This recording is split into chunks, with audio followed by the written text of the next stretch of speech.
Eh bien bonjour à tous, j'espère que vous allez bien. On se retrouve aujourd'hui pour parler de Genshin Impact. Je vais vous donner mon avis sur les annonces qui ont été faites au niveau de la 2.4. On parlera également de la petite annonce pour la prochaine mise à jour, la 2.5, à savoir le nouveau perso qui va sortir en 2.5, qui est Yaemiko, un personnage qui est très très attendu. Et on reviendra également en fin de vidéo sur une évolution de la communication côté MiHoYo et qui va dans le bon sens. Donc on parlera de tout ça dans cette vidéo. On va commencer par mon avis sur la 2.4 et on va commencer par les bannières. Justement, le nouveau, entre guillemets, système de bannières, l'évolution de ce système de bannières-là, à savoir que on va avoir 4 bannières, cette mise à jour, qui est une première depuis la sortie de Genshin Impact, 3 reruns et un nouveau 5 étoiles, ici Shen et Lancière Trio. Alors qu'est-ce que je pense de ça globalement, parce que j'ai vu pas mal de choses sur les différents réseaux sociaux, Discord, etc. Des free-to-play pour ne cibler personne qui se plaignent de ce système-là, d'avoir 4 bannières en même temps, surtout que c'est pas n'importe quel perso ici. On a du Xiao, du Zhongli, de la Ganyu, des personnages qui sont très attendus depuis des mois par certains joueurs. Donc, bah ça râle un petit peu, C'est compréhensible, hein, d'un côté, c'est compréhensible, parce que les free-to-play, bah, ils économisent leur dur primo, etc. On va pas dire que MiHoYo est radin, mais ils sont pas non plus des plus généreux. Et là, on leur sort une mise à jour avec potentiellement 2 voire 3 persos qu'ils ont envie. Donc c'est compliqué. Ça, c'est complètement compréhensible. Maintenant, moi, ce système, il me choque absolument pas. Pour ceux qui ont joué à différents gachas depuis plusieurs années, je pense qu'ils sont, comme moi, ils sont pas choqués de ce qui se passe. C'est complètement normal que MiHoYo arrive à faire ce genre de move. Déjà, premier point, le nombre de 5 étoiles augmente avec les mises à jour. Donc, plus il y a de 5 étoiles dans le jeu, plus ça devient long entre chaque rerun. Les joueurs qui ont commencé cet été, en 2.0 par exemple, qui attendaient Xiao et Ganyu, ça fait déjà plusieurs mois, ça fait 6-7 mois qu'ils attendent. C'est extrêmement long, 7 mois. Sans invoquer pour certains, ça devient compliqué. Donc, le fait qu'il y ait plusieurs reruns par match, avec que les personnages vont revenir plus vite. Donc ça, faut noter que c'est quand même un point positif. Si aujourd'hui vous invoquez Zhongli et que vous skippez Ganyu, Ganyu elle va revenir plus vite. Ça amène également un autre point qui n'est pas forcément positif, c'est qu'évidemment, plus les personnages reviennent vite, moins vous avez de temps pour économiser. Mais ça va aller avec le troisième point. MiHoYo n'est pas une œuvre de charité. Non, je vous apprends rien là-dessus, c'est une entreprise. Ils veulent faire évidemment du bif, de la monnaie, de l'argent, ce que vous voulez. Et forcément, leur jeu étant délivré gratuitement, leur but, c'est pas que vous jouez à leur jeu gratos. C'est que c'est qu'il faut ramasser de la thune. Donc, s'ils mettent plusieurs bannières en même temps, ça veut dire qu'il y a des gens qui vont craquer. Ils vont mettre de l'argent dans le jeu parce qu'ils ont envie d'avoir Zhongli Ganyu ou qu'ils ont envie d'avoir Shen et Ganyu et que ils n'ont pas économisé assez. Donc, c'est tout bénef pour eux, tout simplement. Donc voilà, donc leur but, c'est pas que vous jouez gratuitement, c'est que vous mettez de l'argent. Vous mettez même 5, 10, 15 euros, c'est des toutes petites sommes, hein. Mais si plusieurs millions de joueurs font ça, ça se transforme en plusieurs millions d'euros. Donc forcément, c'est un move marketing aussi. Voilà. Donc moi, je trouve ça complètement normal. Voilà. Moi, ça me choque absolument pas, donc voilà mon avis là-dessus. Moi, je trouve ça normal. Moi, je vais skip parce que j'ai déjà Zhongli. Xiao m'intéresse pas du tout, Ganyu m'intéresse pas, même si c'est un personnage extrêmement fort, et Shen He m'intéresse pas du tout.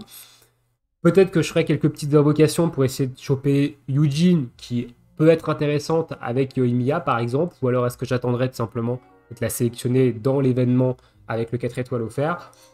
Je verrai. Je verrai en fonction de mon envie du jour, mais voilà. Donc du coup, voilà mon avis à peu près sur ce système de bannière, globalement. Maintenant, passons au reste de la 2.4. Alors, le reste de la 2.4, c'est principalement une nouvelle zone. C'est Enkanomiya. Enkanomiya, cette zone qui se situe sous Watatsumi, dans laquelle on en entend parler dans le lore. On a d'ailleurs une quête qui nous donne la clé d'Enkanomiya. Il faudra évidemment faire cette quête pour avoir accès à la zone. Hein, je pense que ça coule de source. Et qui a l'air très belle. Une zone qui a l'air vraiment magnifique, mais qui ne se situe pas sur la carte de Tevat. Également, donc... moi qui suis développeur de la carte interactive, ça m'a demandé de faire un développement supplémentaire. Voilà, je peux pas tout simplement agrandir le fond de carte et placer les points. Il faut que je fasse une nouvelle fonctionnalité, comme j'avais fait pour Dodoland, avec une autre page qui contient le fond de carte et les points de Enkanomiya. Donc c'était un petit peu chiant. D'ailleurs, voilà, j'avais pas forcément envie de faire ça maintenant. J'étais en train de faire une refonte de code en plus sur la carte. Donc ça m'a un petit peu bousculé mes plans. Voilà, mais sinon, globalement, c'est très bien. Il y a une nouvelle zone, ça fait du contenu, ça fait des primos parce que des coffres, évidemment, et ça fait de l'exploration, donc un petit peu plus de temps de jeu quotidien. Donc ça, c'est cool. Des nouveaux mécanismes, il y a des nouveaux monstres, donc ça, c'est très bien. Donc ça, globalement, c'est bon. Et le reste, globalement, les events, c'est très bien. Globalement, le nouvel an chinois, il y a l'air d'avoir des récompenses plutôt intéressantes. On a des nouveaux skins à noter aussi. Voilà, les skins sont arrivés en 1.6, depuis on n'a pas eu de skins. C'est d'ailleurs dommage, je pensais qu'on allait avoir des skins à l'anniversaire également, c'était pas le cas. Donc là, on a des nouveaux skins. Je trouve celui de Ningguang, qui va être gratuit en plus de ça, très joli. J'aime pas trop suite de Keqing. Après, Keqing, c'est pas un personnage que j'apprécie vraiment. Donc, ça me dérange pas qu'il soit payant. Donc ça, c'est très bon. Au niveau des récompenses, on a une multi gratuite, même un petit peu plus d'une multi. On a 13 pierres de la fatalité gratuite, pas mal de primogèmes, pas mal de récompenses à droite à gauche, un 4 étoiles offert, dont Eugene. Faut noter que le nouveau 4 étoiles également est gratuit. Vous pouvez l'avoir C0 gratuitement. Donc ça, c'est cool. Et des events qu'on n'a pas vus. Retour du cache-cache, qui est un rerun d'événements, mais celui-ci et l'event de potions, ça, on ne les a pas vus. Donc ça, globalement, c'est très bien. Donc j'attends évidemment de mettre les mains dans cette mise à jour, mais globalement, c'est très bien. Maintenant, patch note de la version 2.4, je voudrais souligner 2-3 petits trucs qui arrivent également en 2.4. Des petites choses peut-être pas forcément cool pour les nouveaux joueurs, par exemple. Et on va commencer par ça. Je vous mettrai le lien dans la description de toute façon. On va commencer par cette petite chose qui n'est pas forcément cool pour les nouveaux joueurs, c'est ça. Alors certains sont sûrement passés à côté, certains ne voient peut-être pas la difficulté que ça va donner aux nouveaux joueurs, mais en gros, quand vous allez avoir fini la quête Lupus Minor Acte 1, la signification du Lupical, qui est la quête pour débloquer le World Boss Andros, le boss hebdomadaire Andros, et dans laquelle vous voyez Razor également, et vous allez avoir des chiots des failles qui vont arriver à proximité du territoire des loups. Les chiots des failles, c'est quoi? C'est les nouveaux mobs qui sont arrivés avec la mise à jour 2.2, qui sont sur l'île de Tsurumi, et qui vous mettent de la corrosion quand ils vous touchent. Donc nous, qui sommes des joueurs depuis plus d'1 an maintenant, quasiment 1 an et demi, on a des gros persos, on a des grosses teams, etc. Donc potentiellement, ces chiots des failles, à part en Abyss, où ils peuvent nous faire un petit peu chier, franchement, ces mobs-là, on les démonte, quoi. Mais pour des nouveaux joueurs, sachant que la quête Lupus Minor, vous la débloquez aux alentours de la R20, donc aux alentours de la R entre 20 et 25, ce qui arrive quand même relativement rapidement, vous pouvez potentiellement faire cette quête-là. Les chiots des failles, c'est quand même pas un combat très sympa. Quand vous n'avez pas de perso optimisé, une team qui n'est pas optimisée, les chiots des failles, c'est potentiellement pas de la tarte. Donc ça, c'est un petit point négatif quand même. Je sais pas pourquoi ils ont fait ça. Parce que pour les nouveaux joueurs, c'est pas forcément cool. Ensuite, on va avoir l'évolution des abysses. Donc les abysses étages 11 et 12 vont changer, les monstres vont changer. On va avoir les anomalies énergétiques qui vont également changer et qui vont principalement cibler les attaques normales. Donc les personnages qui vont faire des attaques normales. Actuellement dans le jeu, il n'y en a qu'un seul. Voilà, il n'y a que Yoimiya qui est un personnage qui fait principalement ses dégâts sur ses attaques normales. Je dis pas que les autres personnages ne font pas d'attaques normales, je dis juste que Yoimiya, elle fait la quasi-totalité de ses dégâts qu'avec des attaques normales. Donc là, on va avoir un buff de 50% des attaques normales. Yoimiya, elle va pulvériser l'étage 11. Elle le faisait déjà. Mais ceux qui ont un petit peu de mal et qui ont des auto-attaqueurs comme Yoimiya ou comme Fischl Physique, c'est également un auto-attaqueur, Fischl Physique, ça va être sympa, tout simplement, d'avoir ce petit buff là. Donc là, ils visent les auto-attaqueurs. C'est quand même marrant d'avoir des buffs sur les auto-attaqueurs parce que il n'y a pas d'auto-attaqueur qui sort en fait en version 2.4. Gliao, c'est des attaques plongeantes, il fait pas d'auto-attaque. Ganyu, c'est des attaques chargées, elle ne fait pas d'auto-attaque. Zhongli, c'est un support, il fait des E et des ultimes. Et Shen-He, c'est un support, il fait des E et des ultimes.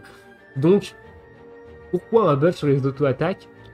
J'en sais rien. Honnêtement, j'en sais rien. Le seul truc, c'est parce que Eugene, le support 4 étoiles qui sort en 2.4, va buffer les auto-attaques. Ok, pourquoi pas. Mais bon, moi j'ai pas craché dessus, étant donné que je joue Yoimiya, ça je kiffe. Et pareil, le deuxième buff, l'anomalie de l'étage 12, c'est la même chose avec des auto-attaques, sauf que ça concerne de la baisse de résistance, donc directement également de l'augmentation de dégâts. On va également avoir des changements sur les phases, hein, donc sur les bénédictions de la lune abyssale qui vont changer, qui vont également favoriser les attaques normales, donc les auto-attaqueurs. Voilà. Je ne sais pas pourquoi ils font ça. Voilà. Peut-être qu'ils vont sortir un personnage auto-attaque prochainement, en tout cas pas en 2.4. En 2.5, l'abysse elle aura changé, les phases de bénédiction de la lune auront changé, donc pourquoi ils buffent les auto-attaques maintenant? Je ne sais pas. Alors, évidemment, il y a également mention d'attaque chargée et plongeante, mais quand vous lisez le descriptif, vous voyez très bien que c'est les attaques normales qui vont stacker le buff. Hein. Le buff il dure 5 secondes, il stack toutes les 0,1 seconde, et vous pouvez stacker jusqu'à 5 fois si vous voulez le buff au maximum, c'est-à-dire 75% de dégâts pour la première phase, là il faut auto-attaquer. Voilà, il faut attaquer rapidement pour faire proc le buff toutes les 0,1 seconde. Et du coup, voilà. Donc, certes, il y aura un petit buff sur l'attaque chargée et plongeante, mais ça visera surtout les attaques normales. Bref, voilà. Donc voilà un petit peu sur quoi je voulais revenir sur le patch note 2.4. Et dernière chose sur laquelle je voulais revenir, c'est ça. Enfin, nous pouvons monter le cerisier sacré niveau 50. Alléluia, les sauts électro qu'on garde en stock depuis des mois maintenant, des semaines plutôt, faut pas exagérer, vont être utiles. On va pouvoir passer le cerisier niveau 50 et on va même débloquer une nouvelle boutique, l'atelier Netsuke no Gen, qui à mon avis va contenir les mêmes joyeuseries qu'à l'IU et à Mondstadt, donc sûrement des protos d'armes, des items pour évoluer les armes, peut-être des items pour évoluer des personnages. On ne sait pas trop ce qu'il y a dedans, mais bon, si on regarde ce qu'il y avait à l'IU et Mondstadt, je pense qu'on peut se diriger sur à peu près la même chose. Donc voilà, donc ça c'est cool. Donc voilà, globalement, sur quoi je voulais revenir sur le patch note 2.4. Vous aurez le lien en description si vous voulez lire la totalité de celui-ci. Passons maintenant à Yae Miko. Ah ouais, il y a petite Yae Miko qui était attendue par une grande partie de la communauté quand même, faut pas se mytho, qui sort officiellement maintenant en 2.5. Donc Yae Miko, personnage électro, qui semble avoir un catalyseur, hein, étant donné qu'il n'y a pas d'arme à proprement parler sur son artwork ici. Ça sera sûrement un catalyseur. On verra ça évidemment lors des annonces officielles, ça peut très bien être autre chose, hein, mais il est possible qu'on ait un catalyseur. Par exemple, Baal, on voyait qu'elle avait une épée sur son artwork, au final c'est une lance. Voilà. Donc, mais voilà, moi je pense que c'est un catalyseur, Yae Miko, et depuis la 2.0, depuis le reveal du perso, je pense que toutes les théories vont vers un catalyseur sur Yae Miko. Et sûrement 5 étoiles. Honnêtement, ça sera sûrement un 5 étoiles vu le design du perso travaillé. Je vois mal Yae Miko être un 4 étoiles. Je pense que vu la hype du perso, ils vont taper dans le 5 étoiles. Donc voilà. Donc Yae Miko arrive en 2.5. Ce qui n'est pas sans plaire à notre rédacteur Goupilis de Genshin Impact FR qui attendait évidemment depuis un petit moment Yae Miko. Qui va pouvoir claquer ses centaines de milliers de primos dans Yae Miko. Pour avoir Yae Miko, attention. Voilà. Dernier point, la communication de MiHoYo. La communication de MiHo qui a évolué avec cette mise à jour 2.4, ils nous ont balancé la totalité de la mise à jour. Rendez-vous compte, on a eu toutes les infos sur toutes les bannières de la mise à jour 2.4 en même temps. Ce n'était pas arrivé depuis le début du jeu et c'est très bien. Honnêtement, c'est très bien. Les 4 étoiles des bannières, les dates des bannières, les dates des events, les récompenses des events, les bannières d'armes, etc. de toute la mage 2.4.